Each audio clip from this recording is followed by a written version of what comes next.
Hello, everyone. I'm Barbara Ham-Lee. There's an adage that says you cannot know where you're going unless you know from whence you've come.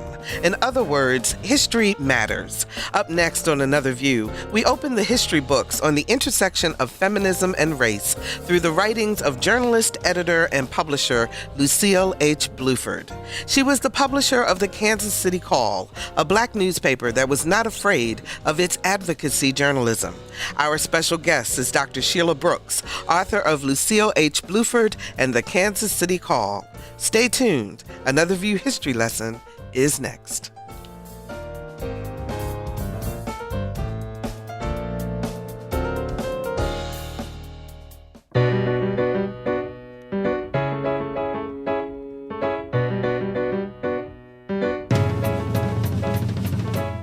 Discussing today's topics from an African American perspective, this is Another View.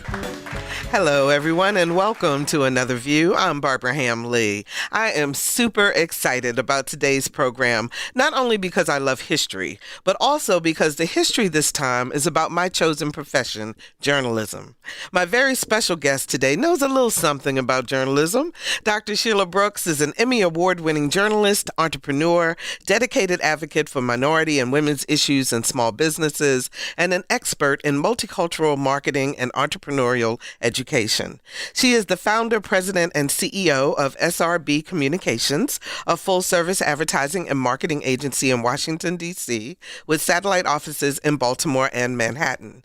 Now, prior to starting her company in 1990, Dr. Brooks built a distinguished television career, as a reporter, anchor, and news director at CBS, NBC, and PBS affiliate stations across the country.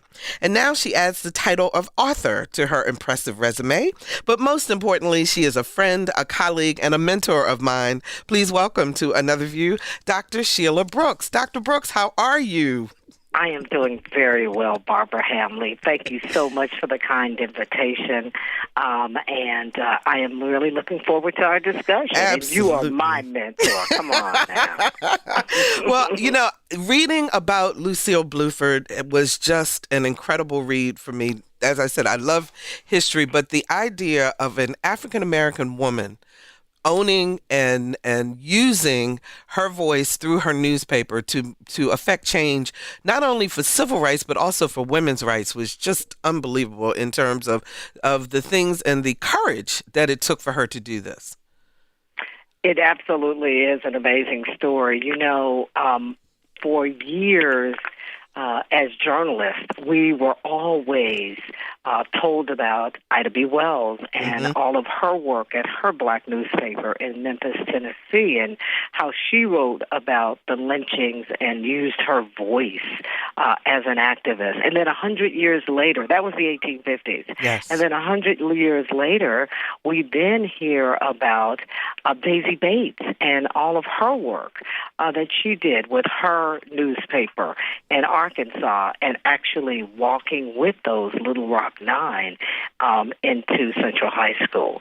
But during that 100 years, we'll hear about 4 other women, one of who was Lucile H. Bluford, who started at the Kansas City Call in 1932 and led a distinguished journalism and activist career over the 70 years that she worked there as a champion of racial and gender equality. Now, you had a special reason also for tuning in on the Kansas City Call. Tell us about that. Well, I grew up in Kansas City, Missouri. Okay. In the 60s, of which the book covers. While we do talk a little bit about her background and how she grew up in the 20s and the 30s, and how she got started in the business of journalism, the book traces her work between 1968 and 1983, and talks about how she articulated black feminist ideals in her news stories and her commentaries.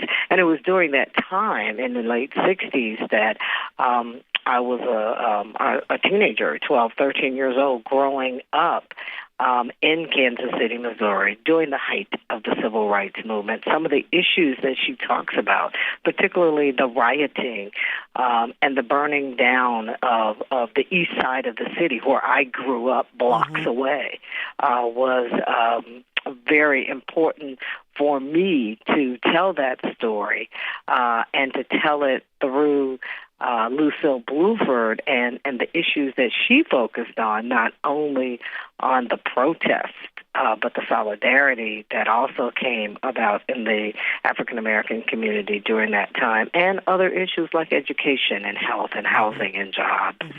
Do you remember your elders talking about the Kansas City Call, talking about the paper, talking about whatever she might have written, in family conversation?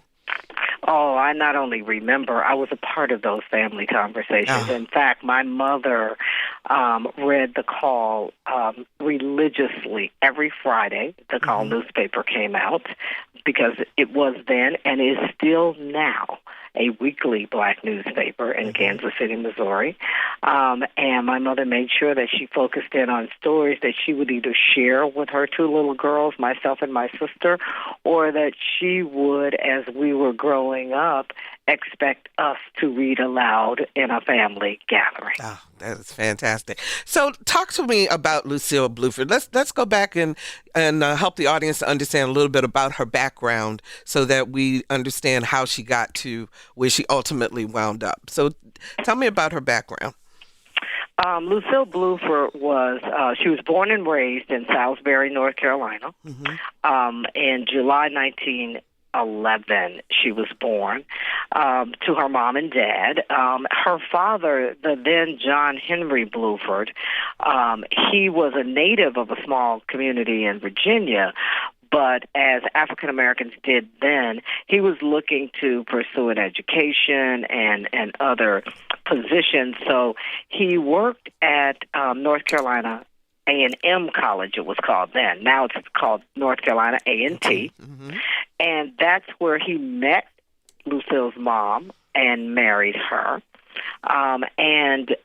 She was the oldest girl of three siblings. Of two siblings. She had two brothers, but when she was 4 years old, her mother died, and so Lucile and her brothers, even though they were very close, they had to be temporarily separated. So the brothers went with the father. As he pursued other teaching opportunities, and that's how he got to Missouri. She stayed with her grandmother in North Carolina from the age of 4 till her grandmother passed away when she was 10 years old. Her father subsequently remarried, and the new wife and two brothers lived in Kansas City. She would go back and forth and visit. But at the age of 10, when her grandmother died, she then went to Kansas City to be with the family because her father then was a science teacher back then. We were talking in the 20s at the all-black Lincoln High School there. And so she had an experience because education was very, very important for her. Clearly, and she went through college and so forth, but she had an experience trying to get into journalism school. Oh, that was quite a controversy, particularly during those times. And I really, truly believe that's where her activism really started. Lucile Bluford graduated from high school in the late 20s, and then she went on to the University of Kansas, where she received a bachelor's degree in journalism. She subsequently started working at the Kansas City Call as a young reporter in about 1932. And some years later, in the late 30s, about 1939, after working for the paper for about 6-7 years, her publisher then said to her, "You really need to get a graduate degree in journalism." And so she said, "Oh, okay, yeah." And so she applied to the University of Missouri in Columbia, Missouri. And what happened then was that after she had applied and got accepted, she went to school to register that fall in 1939 and was pulled out of the registration line and told that she could not attend the school. And that was when she truly, truly faced institutional bigotry. Absolutely, because she was told she could not attend because she was black, right? Absolutely, she was. And she had some correspondence back and forth with the school after that. The school encouraged her to go to Lincoln University, which was about 30 miles from the University of Missouri. But the Lincoln University did not have a school of journalism. But it was because of her tireless efforts in litigation that eventually, 3 years later, the Missouri Supreme Court ruled after 11 attempts at lawsuits that they, being the University of Missouri, must accept Lucile Bluford. At the same time, Lincoln University created a school of journalism in 1942. And that was the first school of journalism in this country at a historically black college and university. But even after the Missouri Supreme Court declared that she should attend the University of Missouri responded by shutting down the graduate school of journalism. Rather than allow her to attend.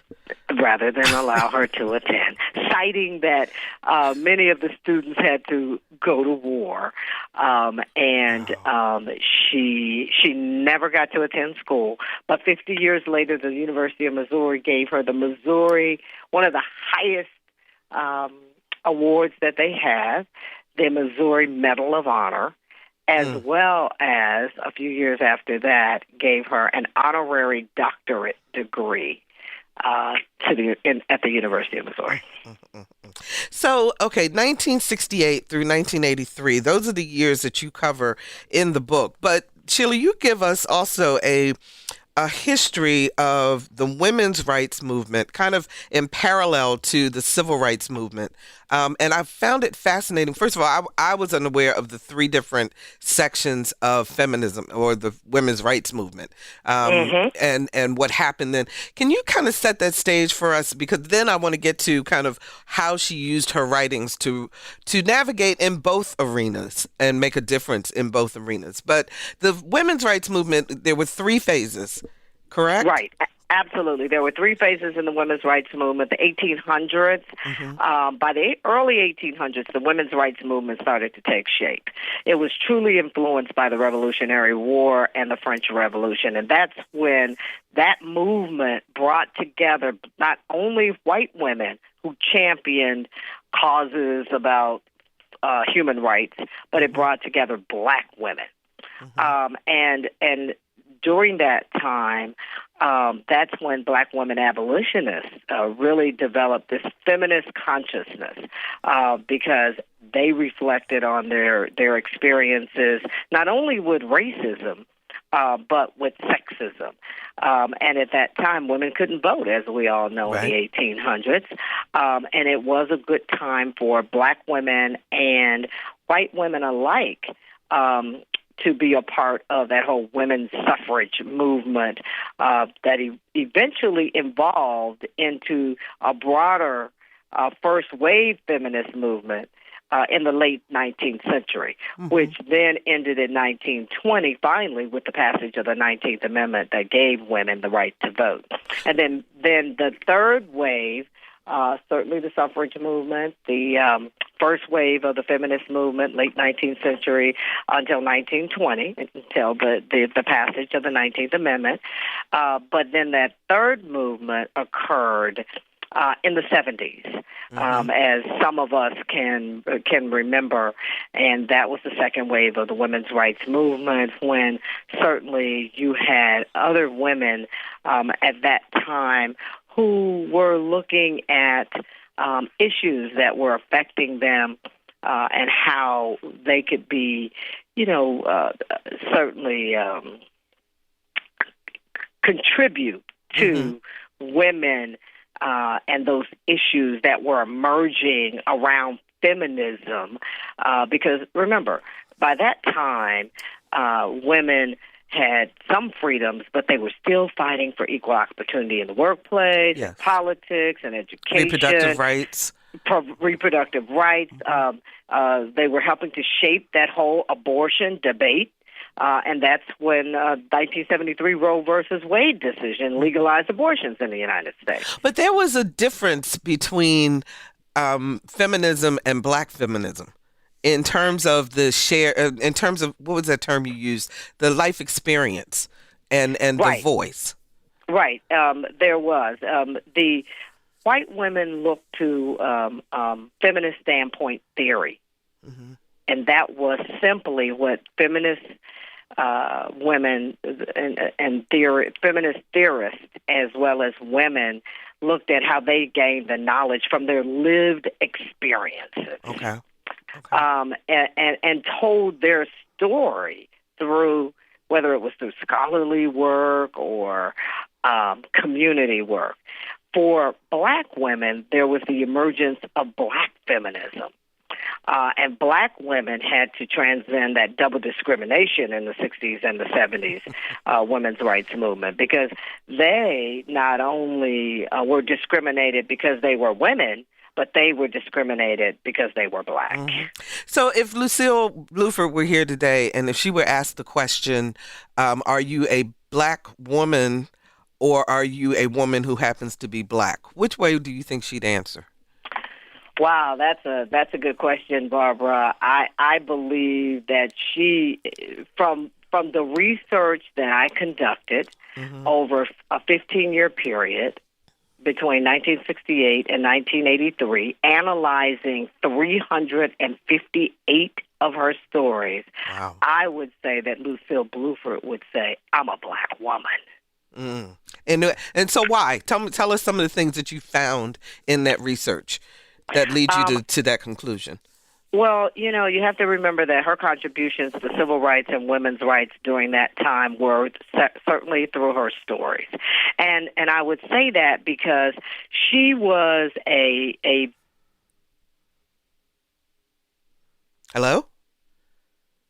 Are you there, Sheila? Hello? Is the line there? Okay, we're going to check and see if we can get Dr. Brooks back online.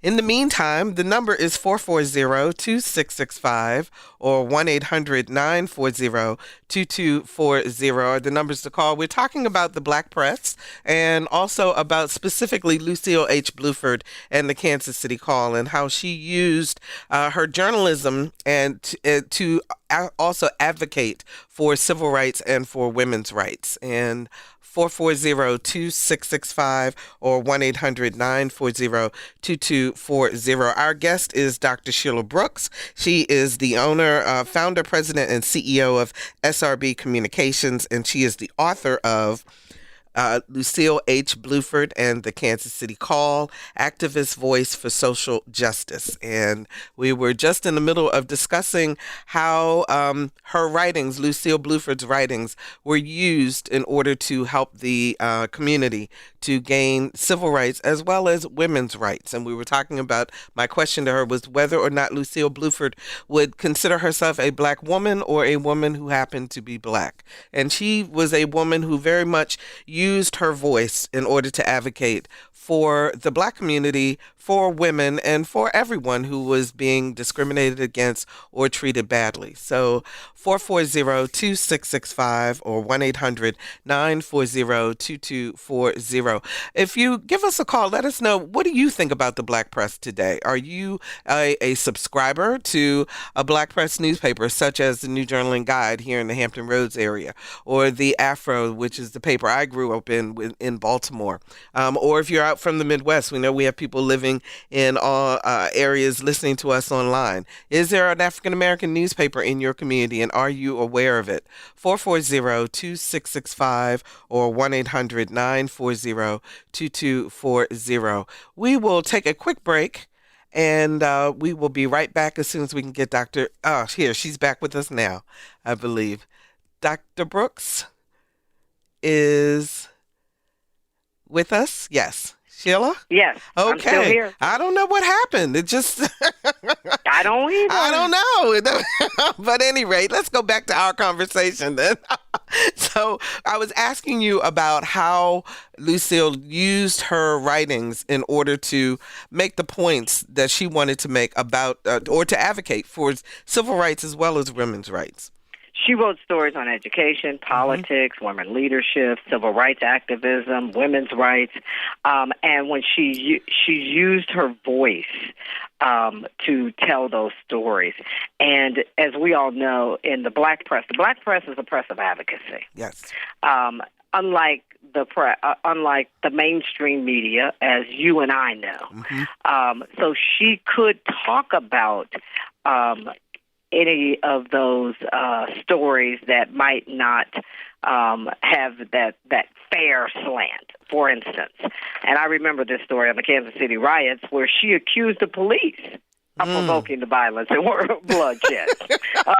She blamed them for throwing tear gas on the nonviolent student protesters following the assassination of Dr. Martin Luther King Jr. in April of 1968. And I remember that very vividly because our school was one of the schools where that we had to shut down that day, and those nuns had to ensure that they could protect us that day because there was 4 days of civil unrest.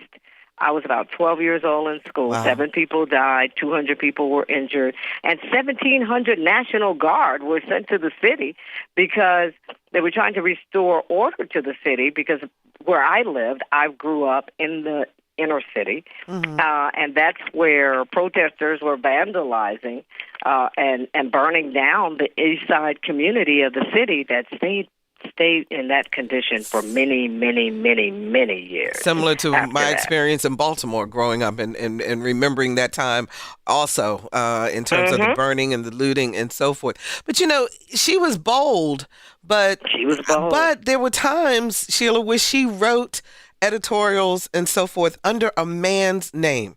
She used Louis Blue as her pseudonym.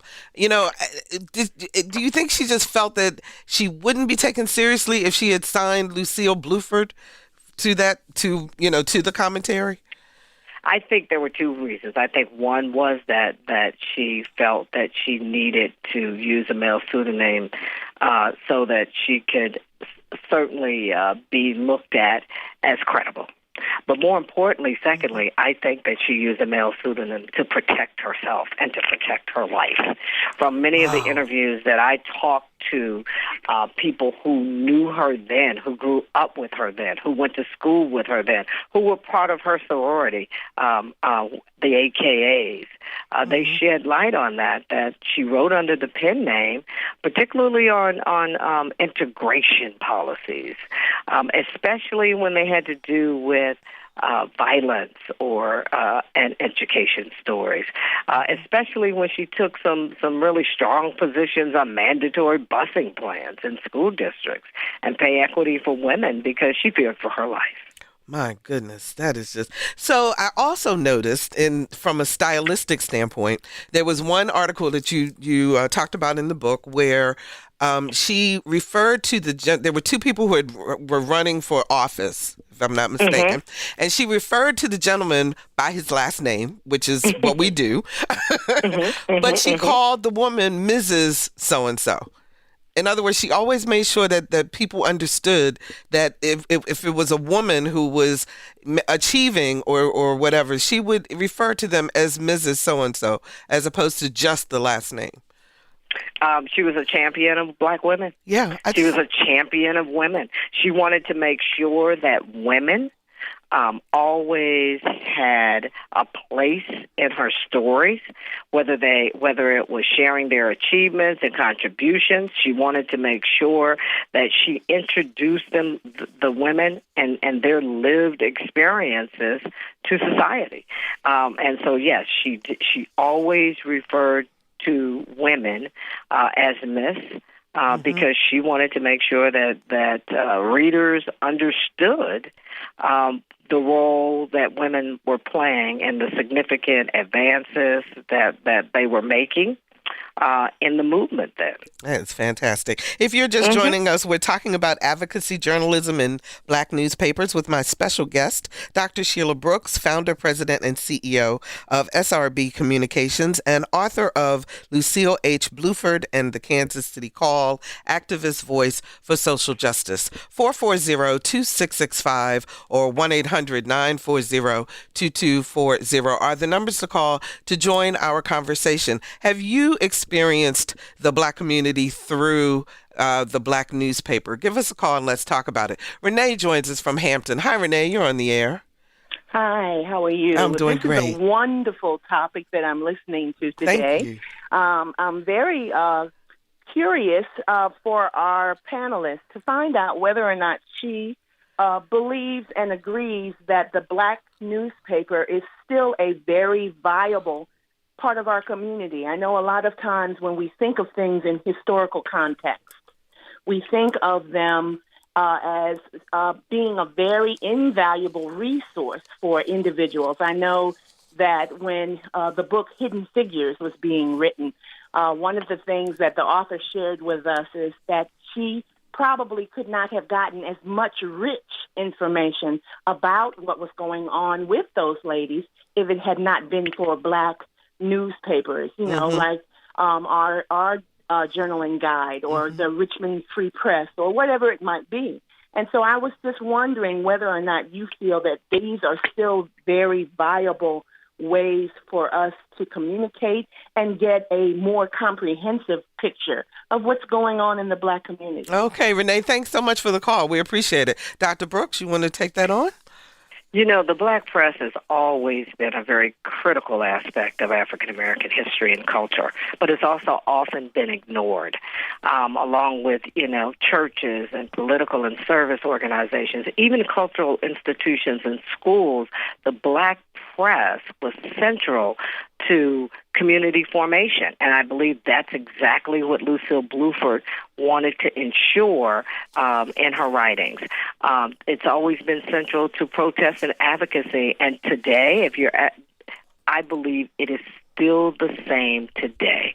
I think that what has occurred, though, is that so many of our Black newspapers have gone out of business over the years. Many, like in the 1850s, 1950s, like Daisy Bates's paper in Arkansas, and even Ida B. Wells's paper in Memphis, because they wrote those stories. They were bold. They took the lead to tell those stories.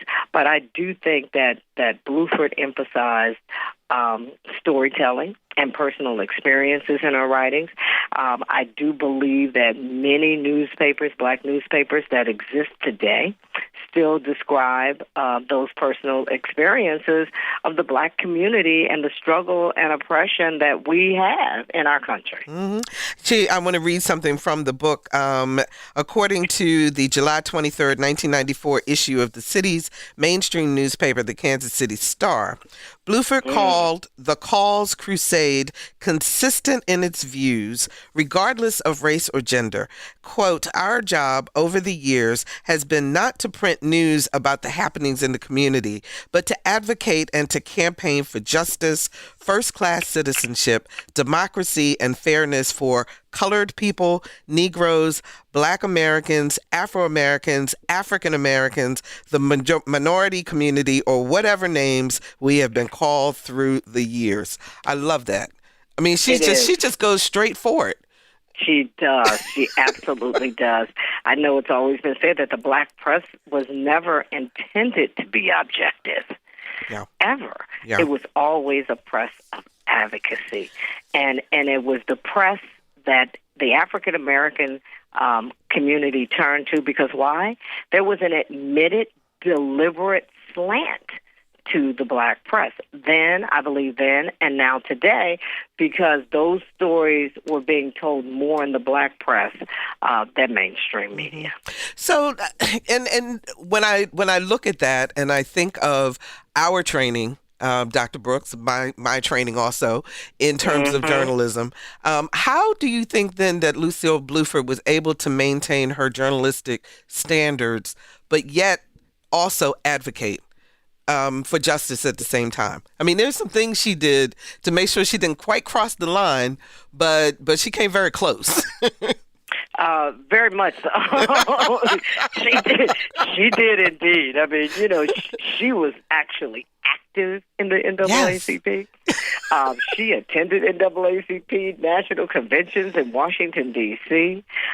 She participated in sit-ins at the lunch counters, and she still told those stories. So, yes, it was, I don't want to say crossing the line that was different from the black press versus the mainstream media, because she did tell the real stories. Mm-hmm. But I have to go back to what we talked about earlier.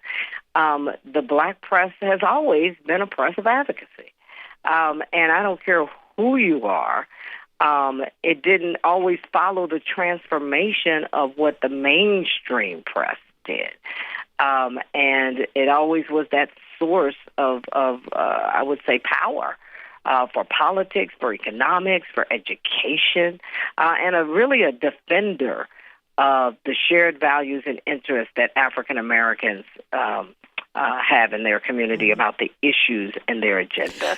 So, yeah, it was tough, but it was also a different time than it is now. Because, when I was doing the research for this show today, too, one of the things that I ran across was the whole idea of how, particularly the black newspapers for the South, those that really went hard on advocacy also took the risk of not having advertisers, of not being able to make money. And so what was that like for her? Was that an issue? It didn't seem to be at the Kansas City Call. The Kansas City Call had their publisher had been around for some years in the Midwest before he even came to the Kansas City Call. It was at that time it was a paper of about 30 pages, which was very robust for a weekly black newspaper of that time. And we all know that it's always been hard for black newspapers to attract enough advertising. But we have to remember, I have to keep going back to the era and the sign of the times. During those years that Lucile Bluford was writing for the Kansas City Call and ultimately became the editor and eventually bought the paper, it was a great time in Kansas City, Missouri. That was when you had black musicians and jazz had become of age during that time. It was the first stop for any black musician or celebrity that came in town. So the advertising and some of the stories that were going on then were very significant and certainly robust, because there was news happening besides just the civil rights movement and civil rights movement. There were stories to be told. Charlie Parker came out of Kansas City. Big Joe Turner. I mean, there were so many African Americans who were doing significantly well, and many of them. The other thing that was happening in Kansas City was that there were a lot of African Americans who owned businesses then, who were very much part of politics. And so they would purchase their own advertising as well. So the founder of the Call was a man by the name of Chester Franklin, and his creed said, "The Call believes that America can best lead the world away from racial and national antagonism when it accords to every man, regardless of race, color, or creed, his human and legal rights. Hating no man, fearing no man, the Call strives to help every man in the firm belief that all hurt as long as anyone is held back." My point being, the black press, while it was used in an advocacy role, it was not used as an exclusionary vehicle. Right, absolutely. No, that's a very good point. And Chester A. Franklin, he published the paper and started the Kansas City Call in 1919. And during that time, it was one of about 22 newspapers published in Kansas City's African American community. Wow! But it became the lead newspaper, and he had worked and had experience in Omaha. So he had a long experience of advocating for blacks. And he and his wife came to Kansas City and started that business in that little 800 square foot storefront on 18th Street, right there at 18th and Vine. And it's still it's still thriving today. And he hired his first editor in the early 1920s, Roy Wilkins, before Roy Wilkins even went on to work at the NAACP. At the NAACP. And also now, she also hired, Lucile Bluford, hired a lot of women to work at the newspaper, didn't she? Yes, she did. She absolutely did. And she paid them fairly. And she absolutely did, because when Chester A. Franklin died in 1955, his wife took over the paper. But then many years later, when the wife passed away, Lucile Bluford in 1983 got a partner, and they took over the paper and continued its legacy until her death in 2003. Her protege, Donna Stewart, is still the publisher. She took over in 2003 after Bluford died of the Kansas City Call. Wow. So in the 358 stories that you analyzed that were written between 1968 and 1983, there were 5 themes that received frequent mention. So those were reproductive rights, employment rights, rape and domestic violence, education, and politics. So do you find it ironic that those same themes still affect the African American community and the women's rights or feminism today?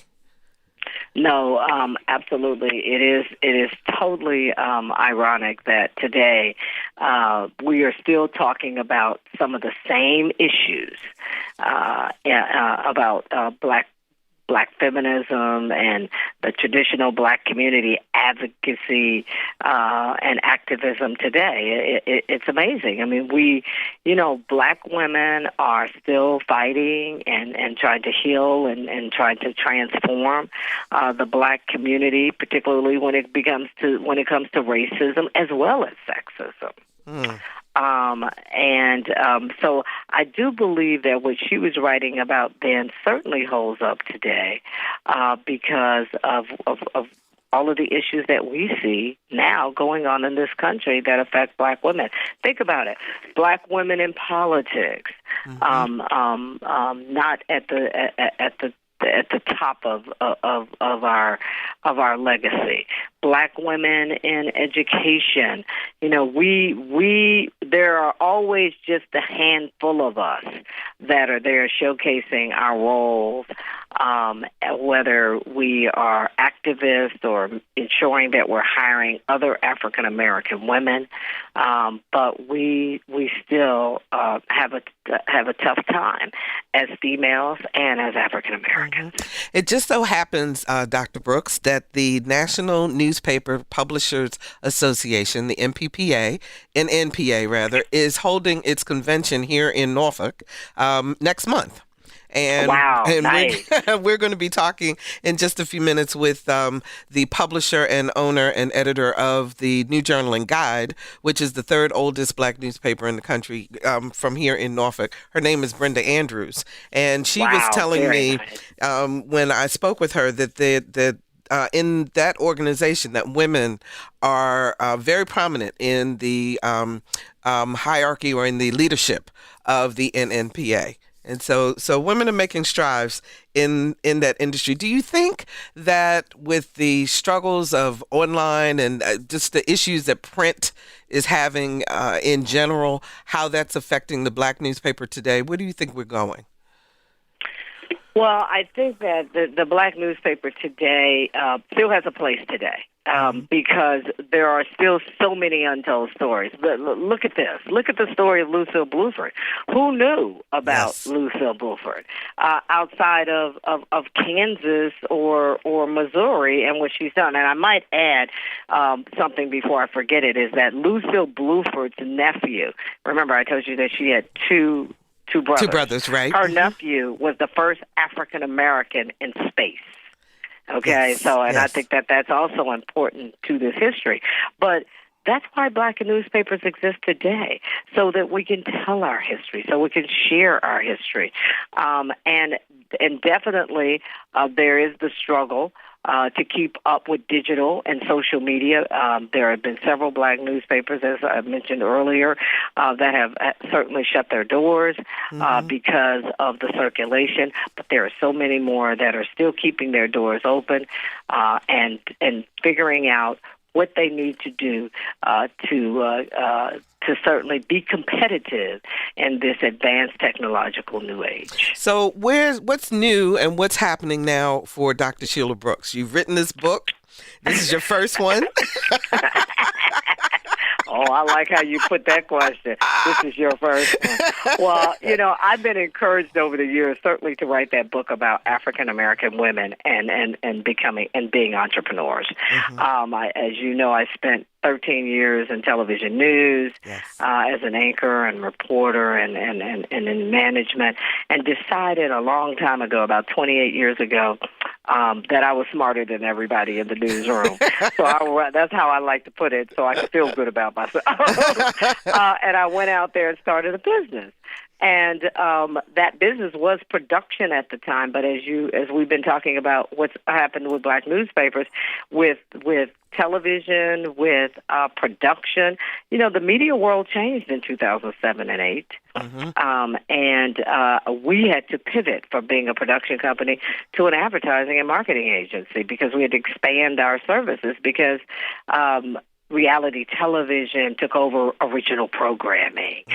Acquisitions, buying shows like Mama's Family and Sanford and Son was a lot cheaper than creating new content, right, and shows.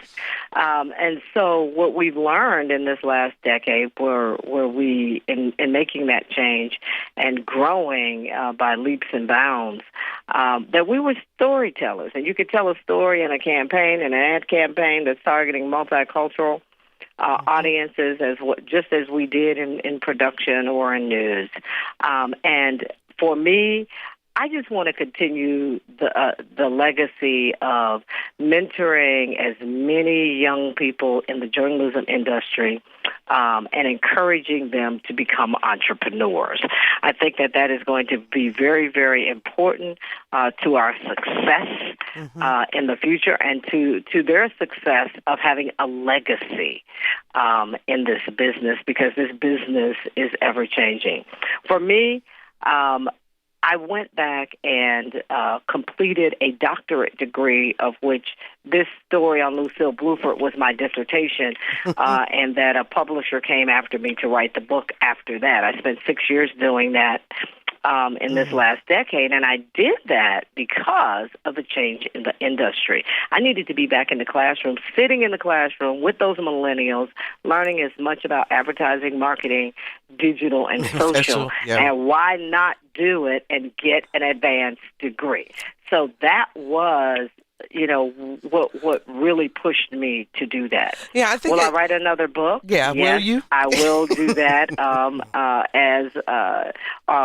On Black women and women entrepreneurs. I've been solicited for that topic for some time.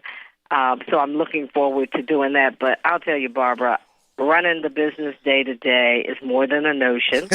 I'm sure.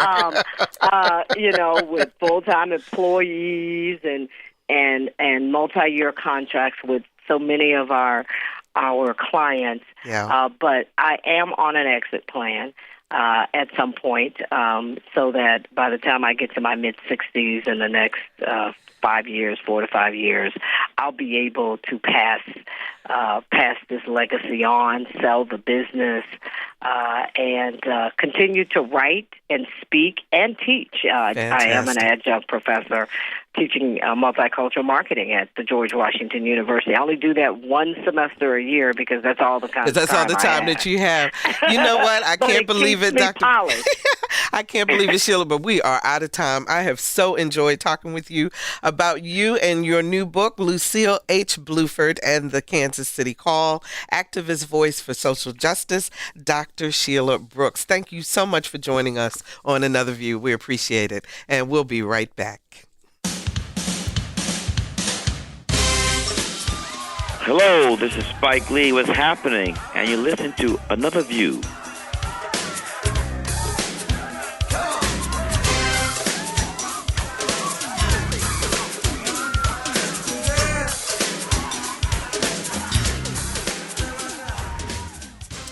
She is the owner and publisher of the third oldest Black newspaper in the nation, the New Journaling Guide. Brenda Andrews continues the rich tradition of Black newspapers by telling the stories of the African American community in Hampton Roads. And she and the rest of her colleagues of Black newspapers nationwide are meeting here in Norfolk soon. Brenda, welcome to Another View. How are you doing? Hey, Barbara. I'm doing pretty good this morning. How about you? I'm doing great. I don't know if you had a chance to hear a little bit about Lucile H. Bluford and the Kansas City Call, where we were just talking with Dr. Sheila Brooks. But one of the questions that came from the audience was the relevance of Black newspapers today. And I know you have something to say about that. Oh, yes. Oh, yes, I sure do. And it's a very good question because people sometimes don't understand the value and importance of telling your own story. Black newspapers came into being for just that purpose because others and the founding publishers back in 1827 said, for too long others have spoken for us, now we wish to speak for ourselves.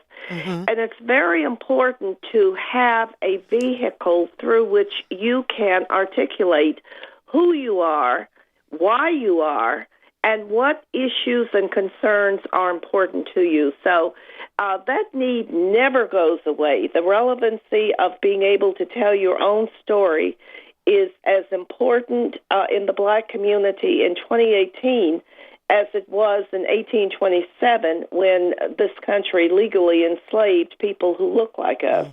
So what's the biggest challenge for you? Is it the whole idea of newsprint and how expensive that is? Is it going digital, or is it just getting people to subscribe? I think the most difficult part of the whole Black press operation for me has always been the issue we just talked about, helping people and showing people how important it is to continue the tradition of the Black media. We realize that we live in a technological age, and technology is certainly going to continue to advance. Things that haven't even been thought of will come up. However, we're looking to continue to get that word out through the different types of technological advances, through social media, through digital media. And the question should always be, where do you get your news from? Where do you get your news from? And where do you get your news as it relates to who Black people in this country are, and what are the issues that are of importance to us? And the Black press has always been an authentic voice. So my most difficult challenge, and I came on board with this in 1982, has always been exposing people, or I might say re-exposing some people, but exposing people who are not familiar with the Black press and the purpose of Black media, to understand how important it is to maintain it and keep it alive. So I want to get to, before we run out of time, the fact that the National Newspaper Publishers Association, is that correct? Exactly. NNPA is coming to Norfolk June 26th through 30, celebrating 191 years of Black press in America, sustaining, engaging, and mobilizing Black communities. And there are about 200 members of this organization. There are about 200 members. Of course, those are members of our association. There are other Black newspapers that publish that are not members of our association because they may not meet the criteria to be a member. To be a member of our paper, you have to publish regularly, not ever so often. You have to include editorials because one of our purposes is education as well as information. So there are other newspapers that are not members, but our membership is about 200 across the country. Okay, so there is one thing I want to, it's a couple of things that will be happening from June 26th through 30, but on June 26th, you are holding the second annual National Black Parents Town Hall meeting on educational excellence. Now, that's open to the public, is that right? That is open to the public. The NNPA received a major grant from the Bill and Melinda Gates Foundation to educate parents about the Every Student Succeeds Act, ESSA, which replaced No Child Left Behind Act, to educate parents and communities about how to make that act work for particularly low-income Title I schools and Black students in our public schools. And so that town hall meeting is open to the public.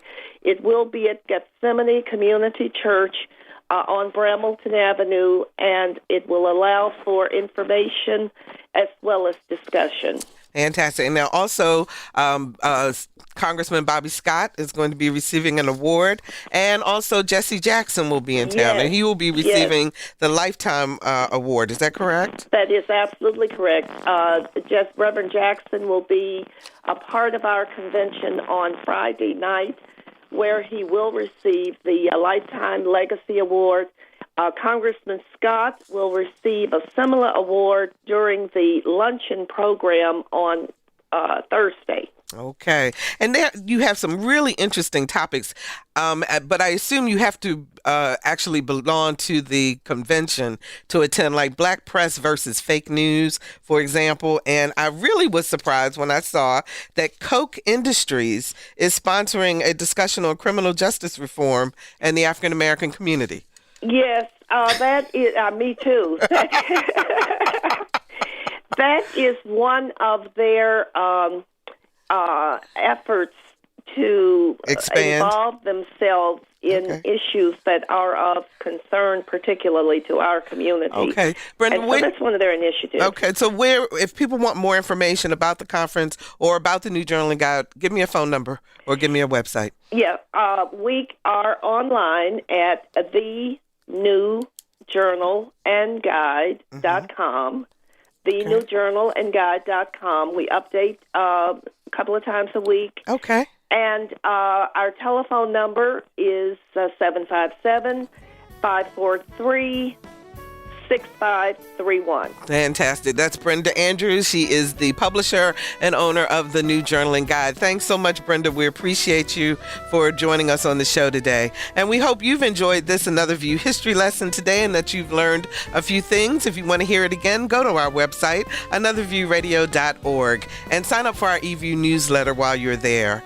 Next week on Another View, cardiologist Dr. Keith Newby joins me with Another View on Health.